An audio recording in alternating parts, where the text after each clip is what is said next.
Truly brooks की उस खौफनाक सच्चाई को जान लेने के बाद गुलिवर का दिल अब अपने घर लौटने के लिए बेचैन था। लुग्नैक के बादशाह ने, जो उससे बहुत खुश था, उसे जाने की इजाज़त दे दी और जापान के सम्राट के नाम एक सिफारशी खत भी दिया।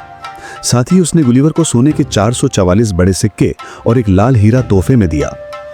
6 मई 1709 को गुलिवर ने उस अजीबो गरीब देश को अलविदा कहा और 15 दिन के समुद्री सफर के बाद जापान के एक छोटे से बंदरगाह एक्सोमशी पहुंचा।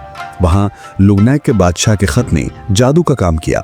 उस खत पर लगी शाही मोहर, जिसमें एक राजा एक लंगड़े भिखारी को जमीन से उठा रहा था, को देखते ही वहां के अधिकारियों ने उसे एक शाही मेहमान का दर्जा दिया और पूरे मान सम्मान के साथ राजधानी येडो पहुंचा दिया। जापान के सम्राट के सामने गुलिवर ने अपनी वही कहानी दोहराई कि वो एक डच व्यापारी है जो जहाज टूटने के बाद भटकता हुआ यहाँ पहुंचा है और अब नागासैक जाकर अपने देशवासियों के साथ वापस यूरोप लौटना चाहता है। लेकिन इसके साथ ही उसने एक ऐसी दरखास्त की जिसने सम्राट को भी हैरान कर दिया। उसने कहा कि उसे उस रस्म से छूट दी जाए जिसमें उसके देश के लोगों को क्रॉस के ऊपर पैर रखना पड़ता है। सम्राट ने कहा कि वो शायद पहला डच है जिसने ऐसी बात कही है और उसे शक है कि गुलिवर सच में डच है भी या नहीं, कहीं वो कोई ईसाई तो नहीं।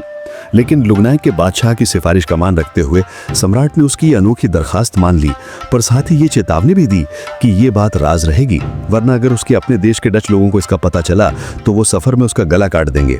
सम्राट के हुक्म के बाद अधिकारियों को आदेश दिया गया कि वे गुलिवर को इस रस्म से ऐसे जाने दें जैसे वे भूल गए हों। 9 जून 1709 को गुलिवर नागासैक पहुंचा, जहां उसकी मुलाकात एम्स्टर्डम के अम्बोइना जहाज के कुछ डच नाविकों से हुई। गुलिवर ने अपनी डच भाषा का ज्ञान और एक गढ़ी हुई कहानी के दम पर उन्हें यकीन दिला दिया कि वो उन्हीं में से एक है और जहाज के कैप्टन को आधे किराए पर खुद को जहाज का सर्जन के तौर पर काम करने के लिए राजी कर लिया। सफर शुरू होने से पहले एक शातिर नाविक ने एक अधिकारी से उसकी शिकायत करने की कोशिश भी की कि उसने क्रॉस वाली रस्म पूरी नहीं की है, लेकिन उस अधिकारी ने, जिसे पहले ही हुक्म मिल चुका था, उस चुगलखोर को बांस के 20 डंडे मारकर भगा दिया। इसके बाद किसी ने गुलिवर को परेशान नहीं किया। यह समुद्री यात्रा शांति से गुजरी और 16 अप्रैल को उनका जहाज एम्स्टर्डम पहुंचा।